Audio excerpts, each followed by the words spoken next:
There's a few elderly, few knowledgeable ones yet that still possess this understanding.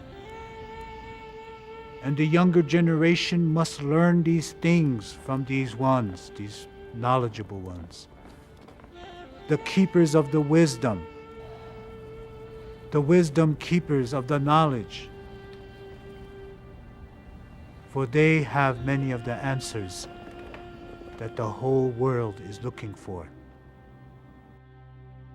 So what little knowledge that is left of this seed can grow once again. If you look around to all the birds, the winged ones, the four-leggeds, all the different relatives here on this earth, they are still singing the same song that they sung thousands of years ago.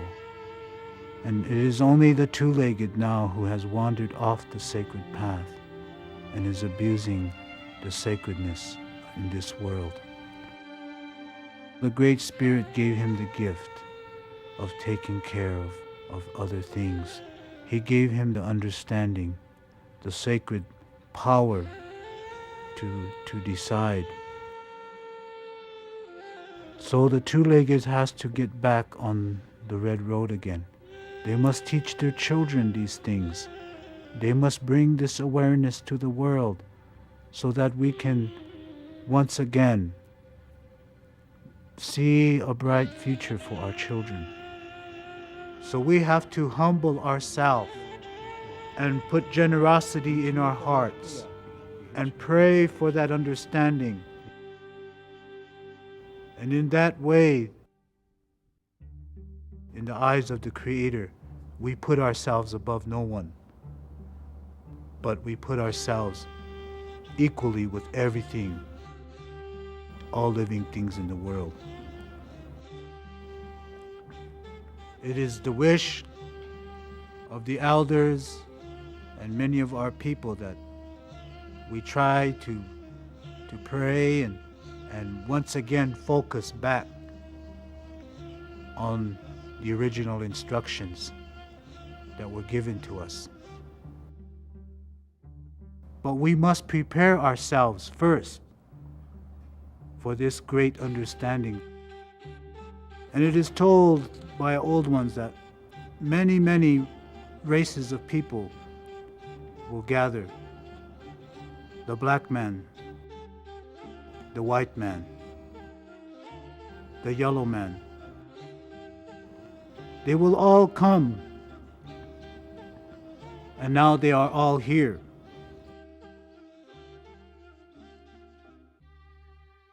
Mitakuye Watson. In 1492, Christopher Columbus noted the extraordinary grace and generosity which the Native Americans extended towards him when he first landed on their soil. So peaceful are these people that I swear there is not in the world a better nation.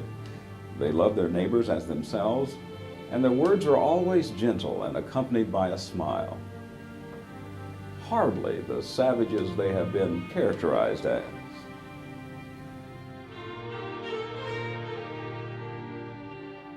Since the dawn of their civilization, Native Americans have passed on orally the teachings and knowledge which allowed them to live in sacred harmony with themselves and ultimately with the universe.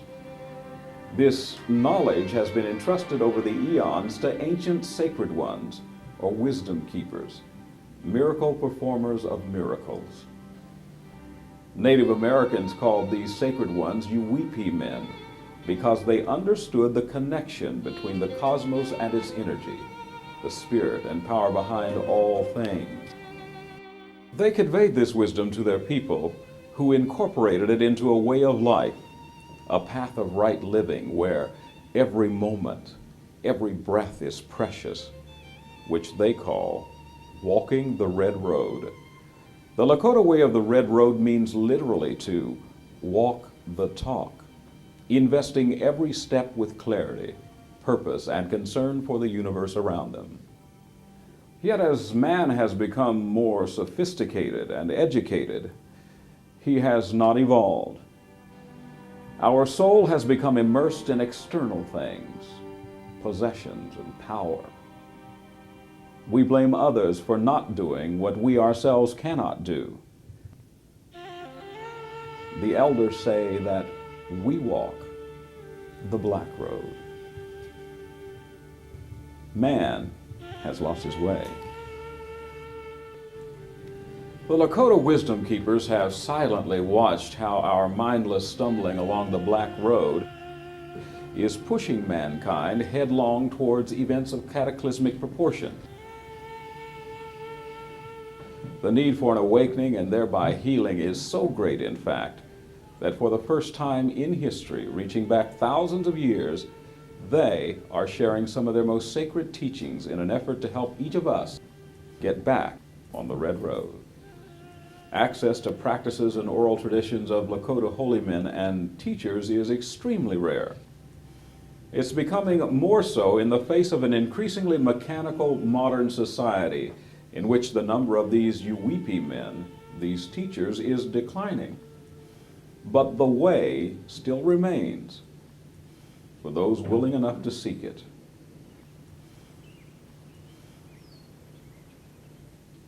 From the beginning, this project was touched by powerful influences. The producer had spent time among the Lakota, reaching out through various channels to many spiritual teachers and inviting 12 of them to participate in this film. 9 declined, preferring silence to instruction, especially to the uninitiated. We send them our blessings. April 11th, 1994.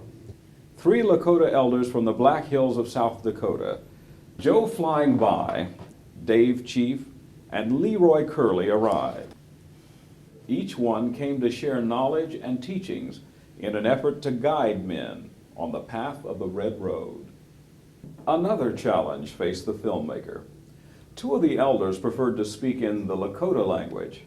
According to the nature of Lakota oral tradition, elders speak for as long as they wish, so direct translation becomes difficult as interruptions are not permitted. Without prior arrangement and not knowing the 3 elders, a spiritual interpreter, Joe Chasinghorse, appeared on site. A spiritual interpreter remembers by the heart entire transmissions given by an elder, no matter the length, and passes on the words and meanings. What you're now about to hear is unrehearsed and completely spontaneous, delivered as it has been for thousands of years in the oral tradition of the Lakota. Listen now as Joe Flying By recounts a tale at the very heart of Lakota spirit and culture, the ancient story of White Buffalo Calf Woman. This parable is about choice and consequence, especially in the midst of great trials. The Lakota explain that the White Buffalo Calf Woman is called a creation story because it offers a situation by which we can begin again. This ancient story is contemporized by every generation, reestablishing in each age standards of conduct in maintaining order among men in accordance with divine law. It teaches living in balance between inner understanding and outer behavior. Today, we are quick to judge and fast to blame others for our own problems. We live in a state of spiritual and emotional emptiness because we believe the answers lie outside ourselves. It is only by consciously and individually seeking truths higher than our sense-based reality that we can realize a better and higher road. Mitakuye Oyasin. We are all related.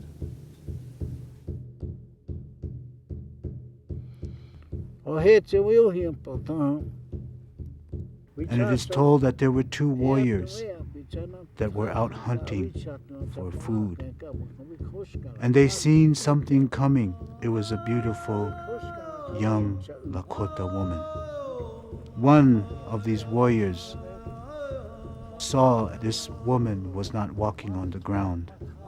She was walking above the ground. And so he turned to the other warrior and told him, this is a sacred being and we must respect her. And so, as this sacred woman approached him, this other warrior that was there immediately had bad thoughts in his mind because this girl was so beautiful. And so this young, beautiful girl said to this warrior, "Come, step forward and do whatever's in your thoughts and whatever's in your mind." And as he stepped forward towards her, a cloud came down out of the sky and it covered them. And as the cloud raised towards the sky, and the woman was still standing there, but this warrior was all bones, and his bones turned to all the different types of snakes. And she turned to the other warrior and she told him, "Go back to your people and gather them in a circle and tell them that I am bringing something very sacred to the nation." And when the warrior had heard and seen all this, he began to pray. And he went back to his people, and he gathered all the people in a circle. And surely, as she said she was going to come at sunrise on that day, the people waited, and she came. They say she came off of a white cloud. She stepped off of the cloud into the center of the circle of the nation, singing this song.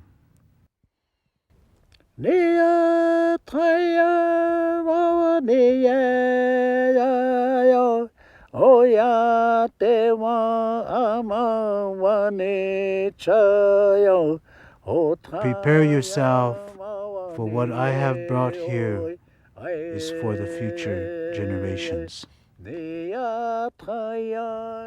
Your people will be strong and happy to the end of this world, if you remember the things that I have brought here and taught you. And it is told that she brought a sacred pipe, she brought a round stone, and she gave us a sacred hoop with 7 sacred ceremonies.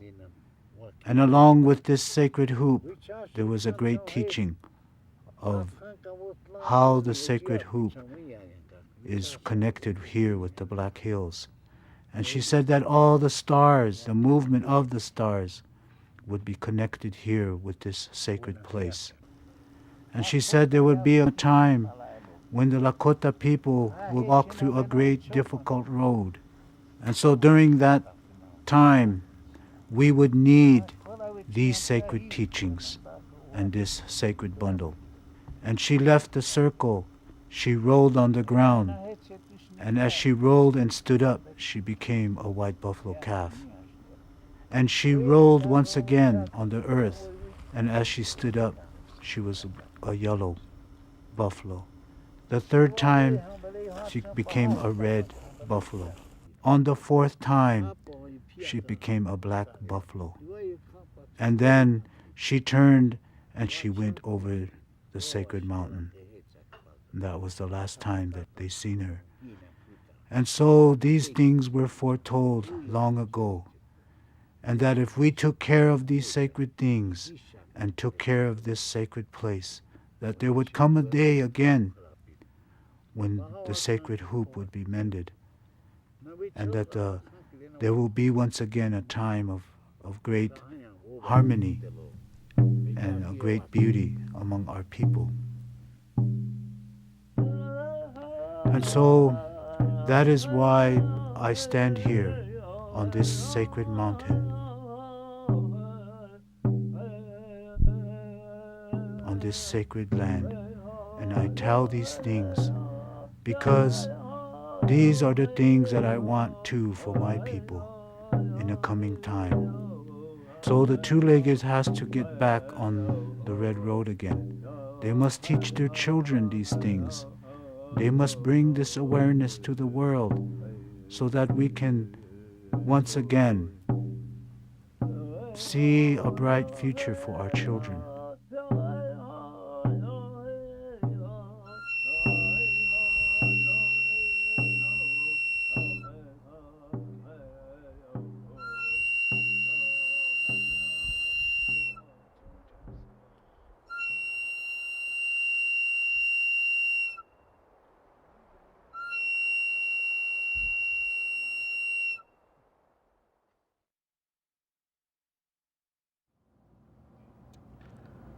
O Mitaku Oyase, all my relations. My name is Tashunka Okua. In English, that means chasing his horse. I am a member of the Lakota Nation General Council, serving as interpreter for many of my elders. At this time, I would like to introduce my grandfather. His Indian name is Loud Crow, and his English name is Joe Flying By. I would like to have my grandfather say a few things at this time. Many times the grandfathers had visited me and told me these things. And so what we have here is very sacred. And that someday that we would be able to pass it on to the coming generation. And there will come a time when the wholeness and the healing power will begin. So many of these things that we talk about are very sacred and they go very deep.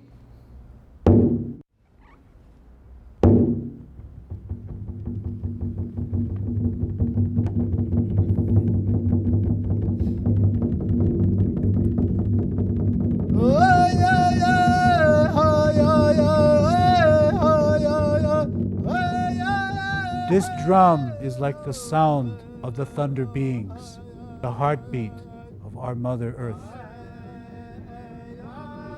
So the Lakota people,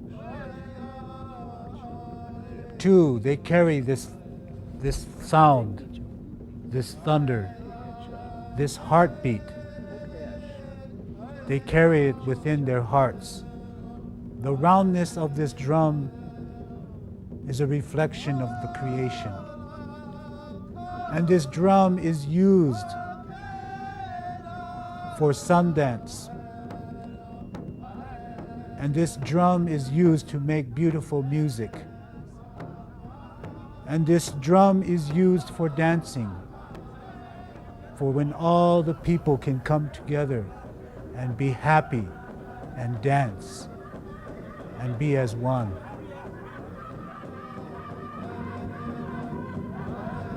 So this is what comes from the drum, the happiness, the wholeness, and the heart of our nation.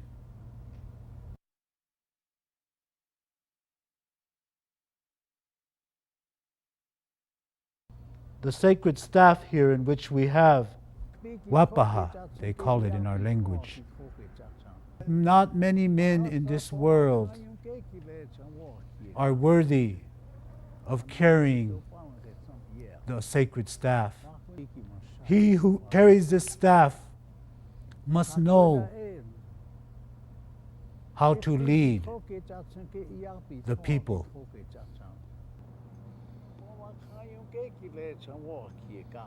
And the feathers that are tied onto this staff,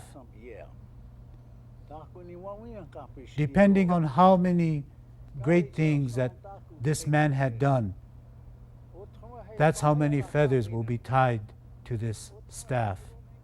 And he who carries this staff must be willing to lead his people in a good way, to lead his people to righteousness with the helping hand of the Great Spirit. That is the symbol of this sacred staff.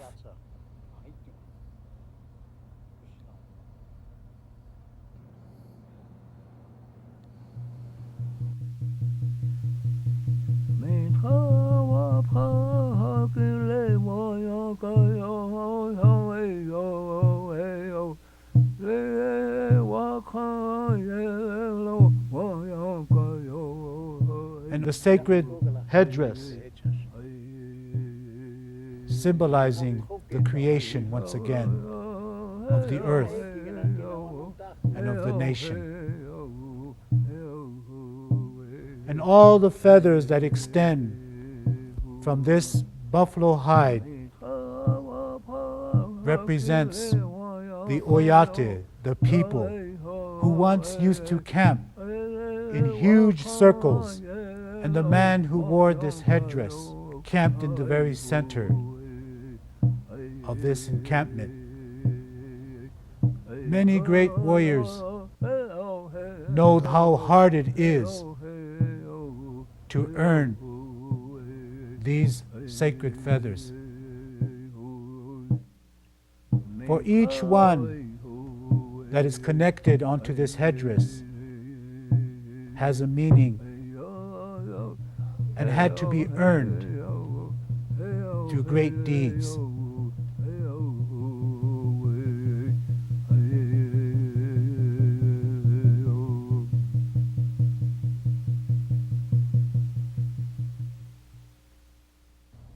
And so he who wore this sacred headdress wore it because he had a good heart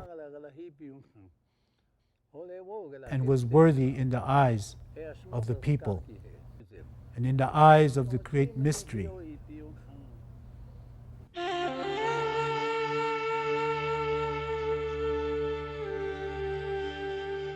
Though a revered teacher of Lakota wisdom, Dave Chief has struggled to remain on the Red Road in face of many challenges from modern America.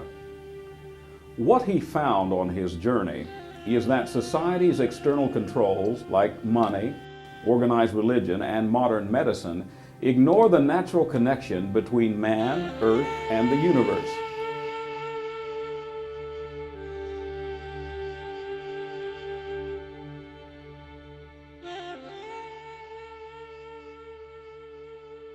In his personal struggle to get back to what once worked for him, the ways of his heritage, Dave Chief decided to Sundance.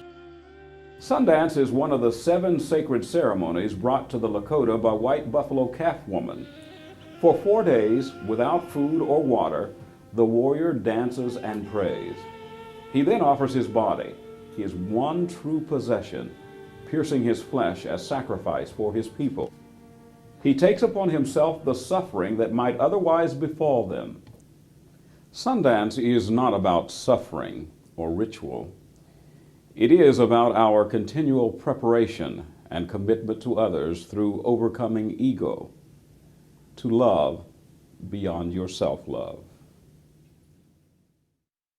I want to, first of all, give thanks once again for this opportunity in which to be able to talk about these things here today. My Indian name is Thunder, pronounced Wakian, and I go by the name of Dave Chief. I was born along the Red Shirt Table there in Lakota territory. And I grew up witnessing many things that were taught to me by my grandmothers, my mother, my father, my grandfathers. It was a good way of life. We would get up with the sun. We would live off of wild, four-legged deer and other wild sources of food. And in that time, all the people were happy because we lived close to the land, united in the natural laws. And then there came a time when I got older that I joined the armed services and served this country. And then many things began to change. Many Lakota warriors, Lakota men, were taken into the military. Many of them died. The Wolakota, or the original treaty that was signed between the United States government and the Lakota people. The treaty said that we would never pick up arms. Yet many of our people volunteered to go and fight for this thing called freedom and this land that we call Mother Earth. And yet, after all these things have been done, the Lakota people are still being denied their land. They are being denied this freedom of religion. They are being denied the rights, the basic rights that every human being should have in this world. And so I walk the dark road for a while as I was trying to readjust when I came back from the service. They were going through a very hard time. I began to remember my roots, began to remember where I come from, remember the teachings of the old ways. So there came a time in my life when I had to stand up for the people. I joined the longest walk across America and the trail of broken treaties. When we had traveled to Washington, and many of the old treaties and documents that were there.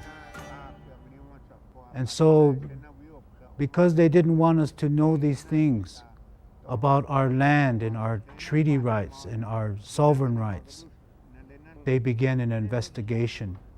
My life became difficult and dangerous. But in that time, I thought about what the old people say and the truth of all things. And that's what made me strong to go through many things in my life, to be able to come back here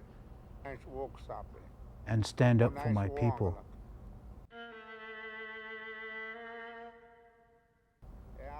Because today, our spirituality, our sacredness, our sacred pipe, our sacred things are being abused and misused.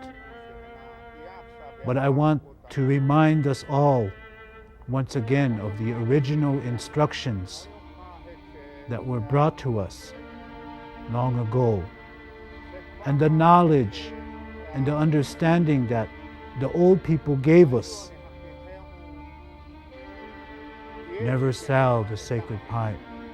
Never sell the sacred ceremonies. Never sell these things. Mother Earth, the sacred Black Hills, the sacred mountains where long ago the old people say we were born. This is where we come from. This is where our culture and our roots are here in these sacred mountains. And it is told that back in that time when the violation occurred here in the sacred land, they came and they took the gold, they took the silver, they took all things that were considered sacred to the Lakota people.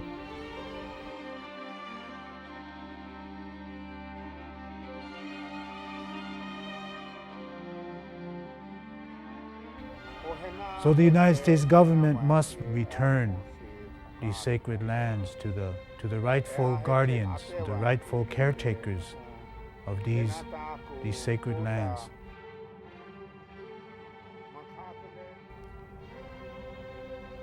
In 1934, they took away our traditional government, our traditional way of life. And in its place, they forced a foreign way of governing upon our people.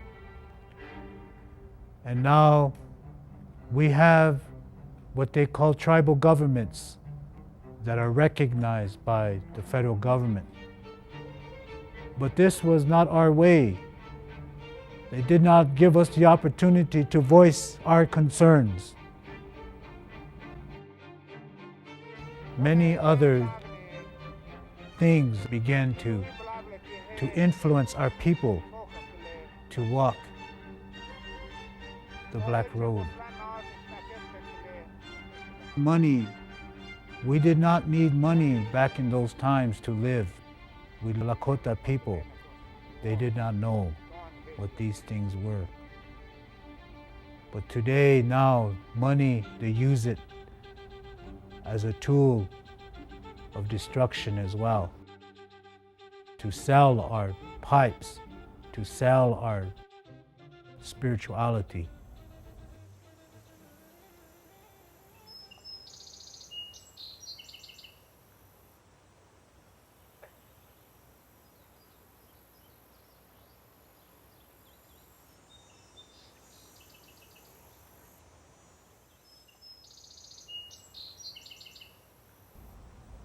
And then alcohol came into our Teospace. And then began the great downfall of a great nation. Alcohol was used to influence others to sign treaties. It was used as a weapon against our people to destroy our nation. And then came the churches, the different denominations of religions among the white men. Those again were forced upon our people, and once again our people were divided. They argue amongst themselves about God, sacred things. And then came the paper. And long ago, it was told by our old ones that even that would be a danger to our people when they began to write everything down. For the old ways and the old laws were written in the hearts and in the minds of the people. Today, all the laws are written on paper and put on a shelf and forgotten. That's why there's so much corruption today. That even the medicine that the white man brought, that medicine is bad for our people. They give it to our people to see how it'll affect them. And they use this to experiment on our people. Many of our old ones who are in the nurseries, and it makes them forget. We already had medicine for many things, even before the white man came. The medicine that grows from the earth, the stone, the water, the plant. And this is good medicine. It does not have chemicals. It is natural medicine. And the old people knew these things way before. Our body is a part of this earth that grow here. So that medicine is a part of us. So it is good for us in the natural ways. So it's time now to go back to those original ways of medicine and learn those ways. For there is a sacred power of healing and understanding. So the Lakota people seek to preserve and protect these things, not just for ourselves, but all living things in the world. This is why that he was given us the responsibility as caretakers, guardians of the sacred Black Hills. For the Lakota were generous people. It's going to be up to us if we're going to pick up that understanding and carry it with us. It's still here. We have not lost it. All is not lost. There is a way that we can teach the world how to live a good life, how to respect Mother Earth, how to respect all the living things in this world.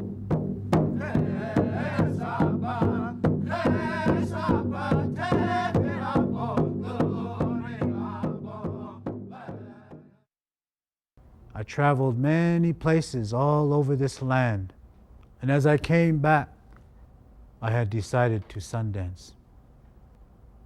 4 years of my life, and the old way they say 4 years, even 4 years before you Sundance, you have to start preparing. So I did that, and I prepare myself not only physically, but spiritually.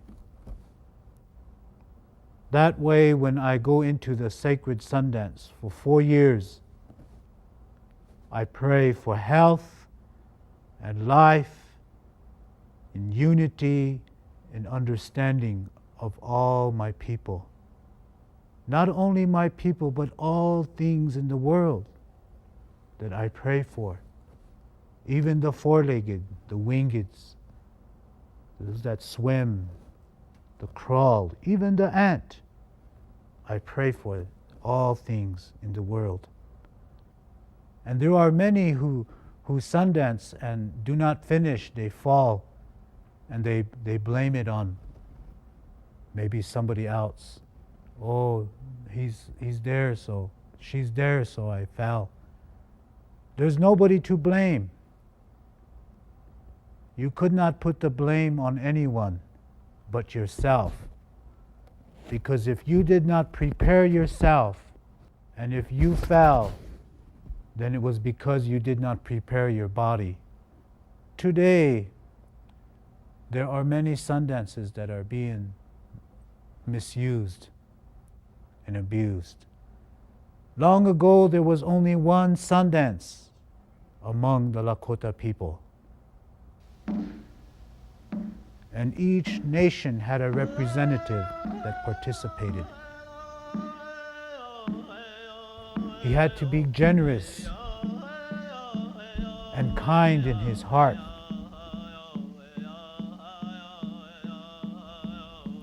He had to be good to everyone and everything. The warriors that go into the circle and they seek the help that we are asking from the Creator. The help the knowledge that we need for the future generations to go forward. So they must prepare themselves.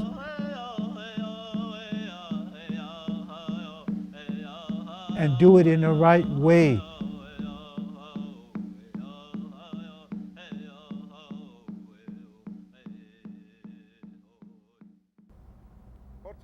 And today, not only do we have those that are not doing enough in preparation, but we have those people that are overdoing these type of commitments, sacred commitments.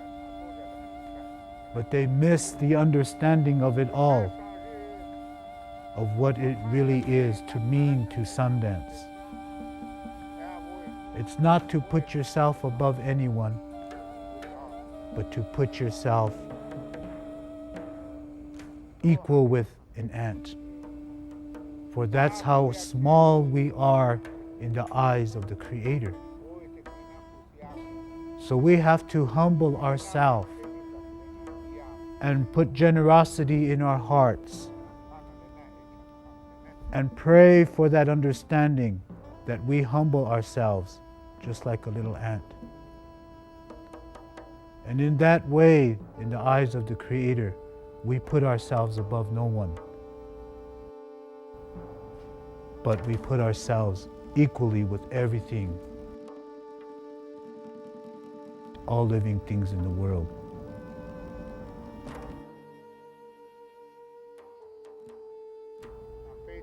And there came a time after I had Sundance that I learned why the Great Spirit had sent me here to do this work among the people.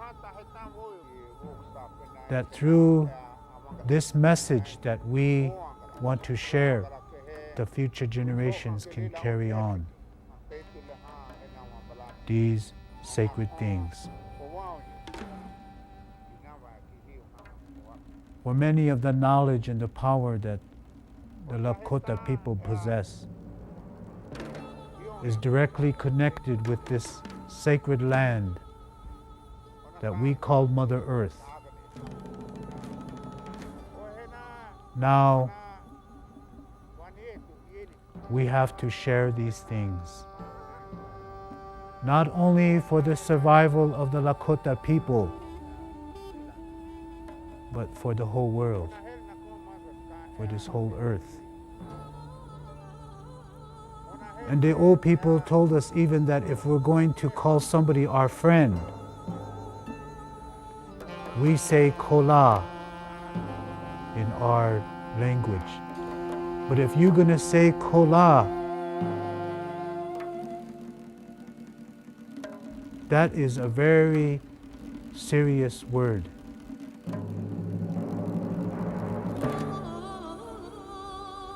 You have to know that person. You have to know that person maybe 1 year.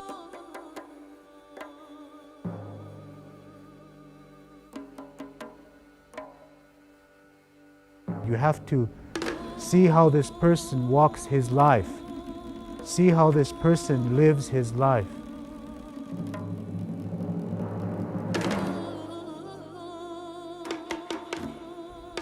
For a long time ago, if you say kola to someone or a friend,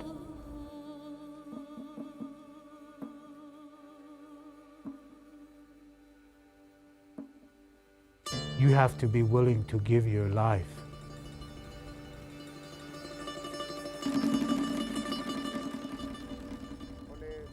And there was many things that my father and my mother and my grandmother taught me.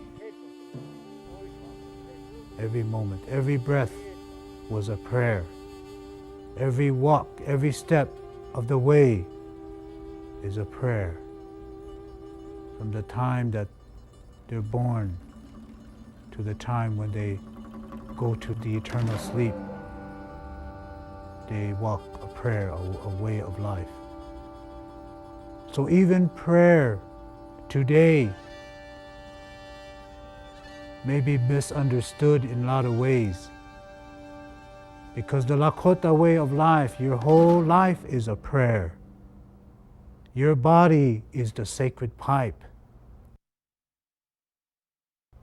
Your prayer is the smoke that goes to the Tankashila.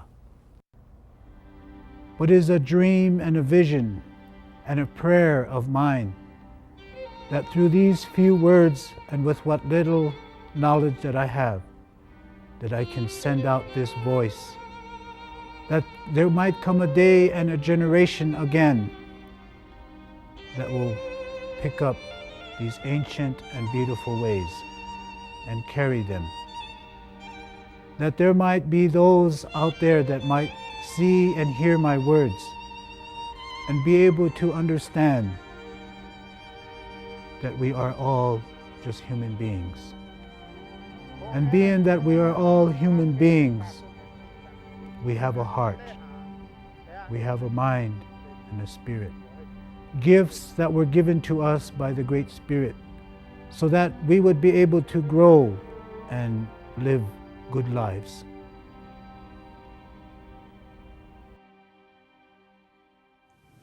Lakota wisdom is not based on man-made laws, such as those of churches or governments, but on the unchanging laws of the universe. Truth cannot be conveniently altered according to need, circumstance, or changing times. Fundamental natural laws exist above and beyond the individual or organization that tries to change them. Our challenge is to realize and understand the relationship we have to these laws. Leroy Curley explains how the Lakota view natural laws, where all is connected, and how injuring or denying any one part inevitably affects the whole. Man-made laws such as the concept of money and religious beliefs are too open to interpretation and change, creating endless prejudices. Witness the Trail of Tears, broken Indian treaties, territorial rape, and the ethnic cleansing of Native Americans to this day. Lakota derive meaning for who they are and their existence through their connection with the land. For them, the Black Hills of South Dakota is one of their most sacred places. Beginning with the white settlers and culminating in the U.S. government requisitions, their land has gradually been taken away from them. Until we can restore unity to the circle by our own right action, not by action others have determined, the circle cannot be whole. And until one discovers and follows truth as established by the Great Spirit, the way of the Red Road will be impossible. Hoa Kantanga, Tungashila. Tungashila Yotno Akam. Hoe Jampet Lutan, Yupiake Yun. Naheon Wopila Pelo. Nalakot Ia Wogalaka, Nalakola Chek Yamata Dokashnyam. Ake Wichoni was this de one cocked. Hoena watching you charge chill. Onako Wichotarum compohele wakanke. Hoya Henny Archie, on Wopila Pelo. O Tungash la Lemmy Matakunishin. Kaoyata mi Togeta, Tea Chalkilana, the High Chalkilana Helm. Ashna Petio la Blemicina on wash it somewhere. O Lam Petuke, Santewash de Wopila Pelo. Homitaku. I'm told to speak freely in trying to interpret the Lakota worldview to the peoples of the world. And I'm happy to be here to do that. And I have prayed to the great Wakantanka that I may be able to do so according to the original instructions that he gave to us in the beginning of the world. My name is in Lakota Wichachpi Wanjila. In English, I'm known as Leroy Curley. I was brought up in the Lakota language, fluent Lakota speaker first before I was able to speak English. And so I try to explain to the younger ones, the Great Spirit works through natural landscapes, natural ways to reveal natural laws and natural ways of worship and faith. The food is needed by the human being to live, and that's natural law. Natural laws were followed by the Lakota people, and we lived in harmony in balance with nature. There's a lot of books about native spirituality written by non-Lakota speakers, and so they don't know what they're talking about. They can write about, comment about, but they can never get into the heart of the Lakota spiritual values. And so there's a lot of misunderstanding in the world of what and who we are and what we practice and how we live. And now it's time for you to understand us. The three definitions that I'm going to talk about defines what Lakota means primarily. When you say Lakota Oyate, that means the Lakota nation's peoples. When you say Lakota Makoche, it means Lakota lands. When you say Lakota Wogalakapi, that means the Lakota language. So these three define the meaning of Lakota. If you separate any meaning of the triangle of the land, the people, and language, if you lose one, you weaken the other two and eventually destroy the whole nation.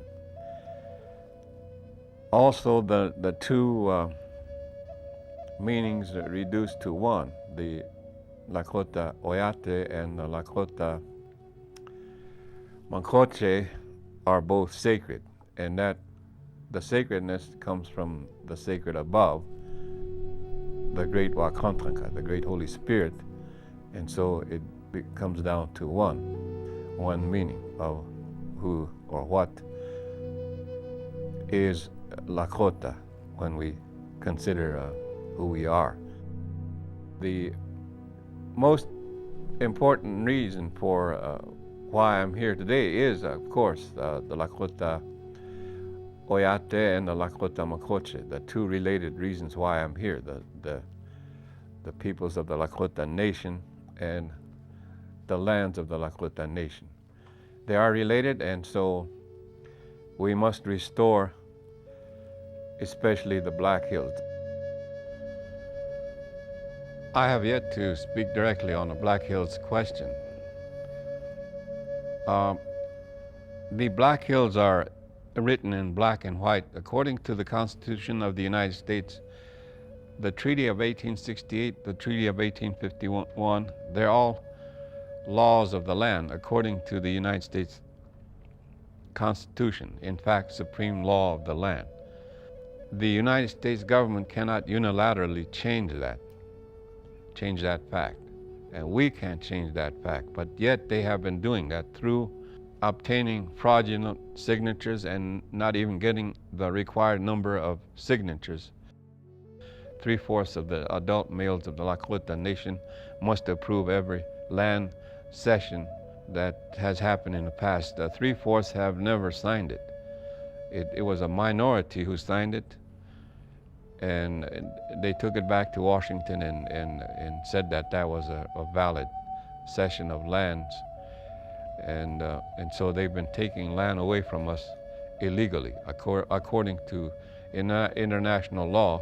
That 1868 treaty still stands at 3/4 signatures required for the United States to take any more land away from us. And every executive order, every congressional act since then has been illegal according to international law. The genocide law convention signed by the United States in 1947 and subsequent conventions that the United States is party to in the UN, they have transferred our people away from the reservation in large numbers, such as the relocation program of the 1950s, the Mormon removal of children from their parents to Utah. These are all measures that are against the UN conventions against the rights of indigenous people. We had been too thoroughly neutralized by other people's speaking and talking through the media, and so we were silent for many years. But now we can get to the world and let them know who we are, and through this way we can recover who we are for the young people, especially because they're in a state of complete chaos and confusion, as you can notice by reading newspapers and see how many are arrested for any number of social disorders, drug use, alcohol use, jobless, homeless, We have all sorts of problems that this nation has. And so, so much has happened that has been of UN concern now just coming to light. What is happening in Yugoslavia, Somalia, and other countries of the world that the United States is so concerned about, they neglect and oppress us right here in the United States. I can't understand why the politicians in Washington, for the most part white Europeans, can turn their backs on their own people in say the hills of Kentucky and Tennessee, and in the inner cities of the great big urban cities, where I've seen white people broke, white people hungry, homeless. When the monetary system creates a division where some people can't get food because there's not enough money, there is something wrong there. So the monetary system is in terrible shape. Even the Federal Reserve System, that's not Federal Reserve, it's a private reserve of private financiers. And so the base of the United States system of government is through the monetary system. It corrupts people.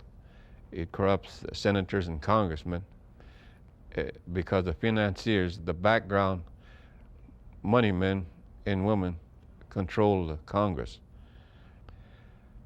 Even in schools of economics like University of Chicago, London School of Economics, they can't agree on what money is. They say it stores value, but what kind of values, they don't speak. They don't know. I believe that it doesn't store value. What it does, it stores prices, commercial prices, and it doesn't store any human value at all. They value everything except the human being. That's the fault of the monetary system. And there's the thinking in Washington. They do not think in moral terms. There is a connection that they lost. They can completely operate without spiritual values. That has to change. They have to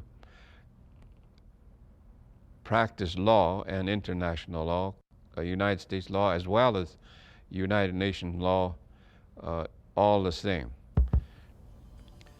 The Lakota people, when they were completely in charge, there was full employment where everyone worked, man, woman, and child. And there was, through that, there was shelter and food for everyone.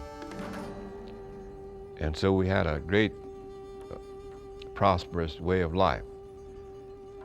In the circle of the Lakota people, the chief provided for the weakest part of the link, so that everyone ate, everyone had a home, and so that was the circle. But now there is no circle in the United States. There are people who are hungry and homeless, and our thinking in Native spirituality is complete, is whole. Our great leaders of the past, such as Sitting Bull and Crazy Horse and Bigfoot, they were spiritual, deeply spiritual people. And so we are on the move. Our spiritual strength is coming back, and in time I'm sure that we'll recover. It just took us a while to understand you in English terms, and now it's time for you to understand us, because we have a lot of values that need to be learned by white people, especially politicians and church leaders. I say this because I used to go to the Episcopal Church in Eagle Butte, but they could never get serious. They argued, they preached in legal terms. They just can't seem to become real. They just can't seem to think in real terms. Their otherworldly, all right, but the other world will take care of itself if they can take care of this world, I believe. We are completely civilized when the white people came over, and in fact we greeted them. We smoked the peace pipe with them and talked reasonably with them. The Lakota people never ever gone to another people's and there raised hell, holy hell. We never have. And so I walk completely in peace. I have no grudge. I have no ill will, ill feelings to anyone in the world. I pray with the sacred pipe, and that's a pipe of peace. I'm at peace with the world. And so I have been given the opportunity to speak the world through this means, and I wanted to recite a poem here before I conclude that I wrote in Denver, Colorado back in 1960s, when I was under heavy pressure to understand white culture and yet be me. And so I was working at a high-class restaurant as a pots and pans man in the back, peeling potatoes in the basement, this and that, just to get by the wintertime. Cold weather, it provided my room and one meal a day at the restaurant. So I wrote this poem at that time, and I want to recite the poem today to conclude my talk here. The native walks the rural past, the urban paths, and the roads between, to test the dangerous drives that play and pulse like roller coaster drops and tilt-a-whirl spins, careening around the zip-zone moods on former farm and country lanes, recording and mapping, hoping for a four-leaf intersection, hurling him straight, where someday he may grasp control at the steering wheel and softly twist a precise mixture of emotions for the tender fuel system of his soul. Thank you very much.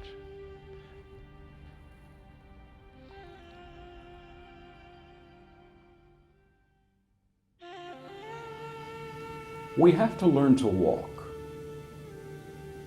To walk the path, you must experience the truth within yourself and live it. The realization that greater spirit exists is an internal process, a way.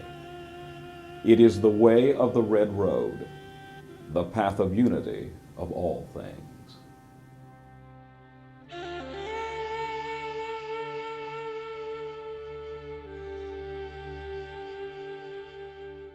It was told long ago by the Tongashilas, the grandfathers, the ancient ones.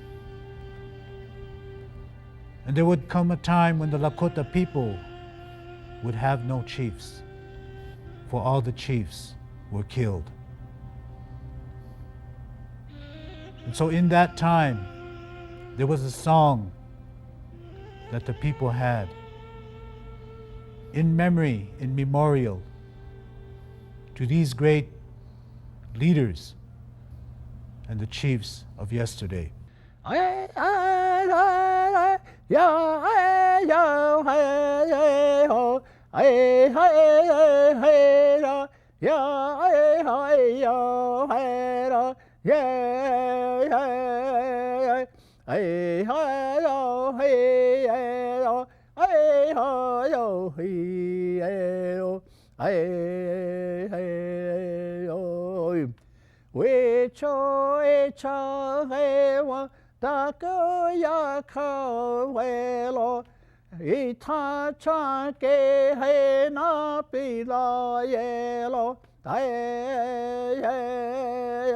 Mi eka ketle na yu hale chamu velo yo hey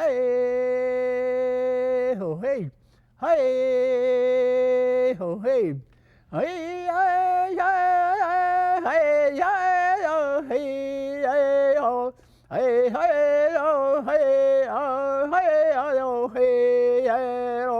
yeah, yeah, hey, yeah, oh, hey, yeah, oh, hey, oh, hey, yeah, oh, hey, hey, oh, we cho e cha he wa da ga ya ke lo yo e ta cha ke he na pi la ye lo hey ye mi ye ka ke le na yu ha le cha mu we lo yo hey ho hey hey ho hey Mitaki Wasin.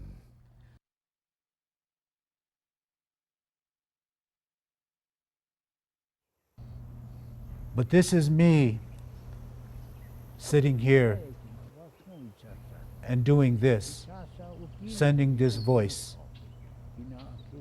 this cry, this song, this voice out to the world,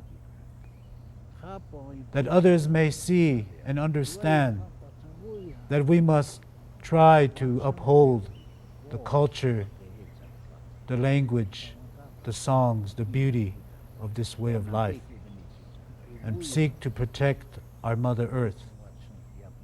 So these few things I, Loud Crow, have said here today, the continuing life for our future generations, all my relations. Mitaki Wasin. Done. The most important, that is the only thing I want to tell the world, this area. Maybe it will go to people's ear, generation, young generation. That's all I care today. I am in fear of the great mountain. Long time we're told by the old people, sacred, how sacred it is.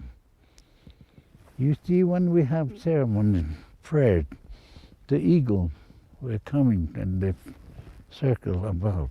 And now there's no eagle. You see that? Because we're doing something maybe wrong. I don't know. I cannot say it. But it's for the young ones to know and someone to see it. Yeah, I'm blue style. I'm done. I'm finished.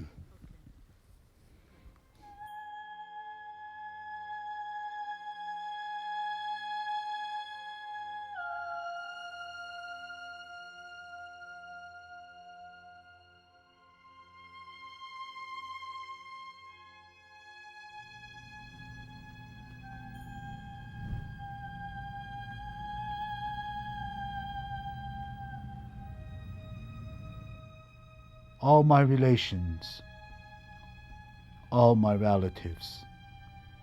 Today, as we sit here and as we think about many of the things that the old ancient ones have taught us, they taught us the sacredness of the pipe, the eagle feather, and many other sacred things that they have put here on this earth for the generations to live. And in that time, the Lakota people, they walked the red road. And long ago, Crazy Horse said that there would come a time of great suffering, beyond suffering, and that the Red Nation will rise again. And in that day, in that time, he said the earth would be made beautiful once again. And he said, in that day, I see those among the Lakota who will carry the light of the world. And he said, in that day, in that time, the whole world will come and ask for this wisdom. And the Lakota people will share this light and show them the way.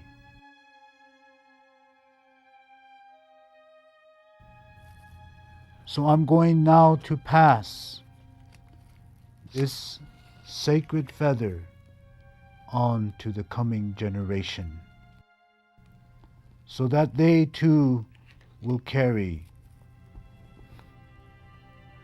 the knowledge and be keepers of the wisdom.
Papa.